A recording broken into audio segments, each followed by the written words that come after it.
موت کا وقت مقرر ہے، بہانے سے موت آتی ہے اور انسان پوری زندگی ڈسکس کرتا رہے یار یہ نہ کھاتا نا تو ہوتا ہی نہیں، طبیعت جو خراب ہوئی نا وہ ایسا کرنے سے ہوئی، وہ کام کیا نا تب ایسا ہوا، تو سوچتے رہیے موت آنی تھی اور اس کی موت اسی طرح لکھی ہوئی تھی، لہٰذا اس طرح کی موت آ گئی۔ تو وقت مقرر ہے اس دنیا میں رہنے کا، آپ چاہ کر بھی اس سے ایک سیکنڈ زیادہ نہیں جی سکتے اور ایک سیکنڈ کم بھی نہیں جی سکتے، ہزار کوئی مٹانا چاہے وقت سے پہلے کوئی مار نہیں سکتا آپ کو، وقت مقرر ہے۔ پھر اس کے بعد روح نکلے گی، آپ عالم برزخ میں جائیں گے۔ عالم برزخ عالم دنیا سے بڑا ہے، جیسے ماں کا پیٹ اس دنیا کے مقابلے میں اس کی کوئی حیثیت ہی نہیں ہے، دنیا کتنی بڑی ہے اور ماں کا پیٹ، حدیث شریف میں آیا کہ ماں کی پیٹ کے سامنے جیسے دنیا ہے نا ایسا ہی برزخ کے سامنے اس دنیا کی حالت ہے، یعنی یہ دنیا ماں کے پیٹ کی طرح برزخ کے سامنے چھوٹی دنیا ہے، اتنی چھوٹی، جیسے آج ہم محسوس کریں کہ ماں کے شکم میں ہم زندہ کیسے تھے تو حیرانی ہوگی نا، ایسے جب برزخ میں جائیں گے نا تو اس دنیا کے بارے میں حیرانی ہوگی۔ بہرحال وہاں بھی ایک وقت ہے برزخ کا،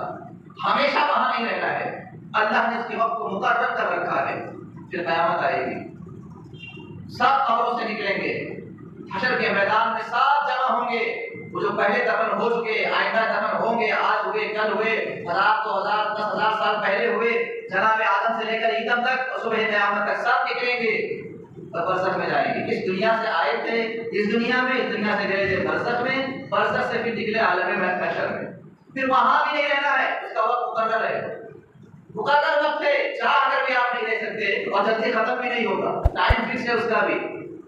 کب تک وہاں رہنا ہے۔ قرآن پاک کے متعدد آیات اس کے بارے میں موجود ہیں اور احادیث رسول کریم صلی اللہ علیہ وسلم بھی موجود ہے۔ مختصر یہ کہ عالم محشر میں، میدان محشر میں ہمیں جانا ہوگا، پھر اب یہاں سے فیصلہ ہوگا، جنتی جنت میں، جہنمی جہنم میں، جو ازلی جہنمی ہوگا وہ جہنم میں اور جو علم الہی میں جنتی ہوگا وہ جنت میں۔ اب یہاں جو معاملہ ہونا ہے یہی وہ جگہ ہے جہاں ٹھہراؤ ہے، ورنہ ٹھہراؤ شروع سے لے کر یہاں تک، یہاں سے وہاں تک کہیں سے سفر ہی سفر ہے، اسی لیے زندگی کو سفر کہا جاتا ہے۔ یہ سنتے نا بھائی زندگی سفر کی طرح ہے، گزر جائے گی، ہم اپنے آپ کو مسافر کی طرح سمجھیں تو یہ کوئی مذاق ہے، کوئی جملے بازی نہیں، حقیقت ہے۔ ہمیں ہماری روح کو اللہ نے آدم کے صلب میں رکھا، آدم کے صلب سے یہ روح نکلی، حضرت حوا کے شکم میں آئی، شکم حوا سے نکلنے کے بعد ایک بات دیگرے کئی صلبوں سے ہوتے ہوتے ہوتے ہوتے ہزاروں سال کا اس نے سفر کیا اور سفر کرتے کرتے ہمارے دادا کے پاس آئی، دادا کے ذریعے سے دادی کے شکم میں آئی، دادی کے شکم سے باپ کے شکم، باپ کے صلب کے اندر آئی اور باپ کے صلب سے ہماری روح، ہمارا وجود ماں کے شکم میں آیا اور ماں کے شکم سے ہم دنیا میں آ گئے، یہاں سے قبر میں یعنی عالم برزخ میں، پھر یہاں سے حشر کے میدان میں، پھر وہاں سے تقسیم ہوگا۔ سفر بڑا لمبا چلا رہا ہے میاں، آدم کے زمانے سے آپ سفر کر رہے ہیں، صلب در صلب، شکم در شکم، آپ کا سفر جاری ہے، ٹھہراؤ کہیں نہیں ہے، کبھی بھی آپ ٹھہر نہ سکے،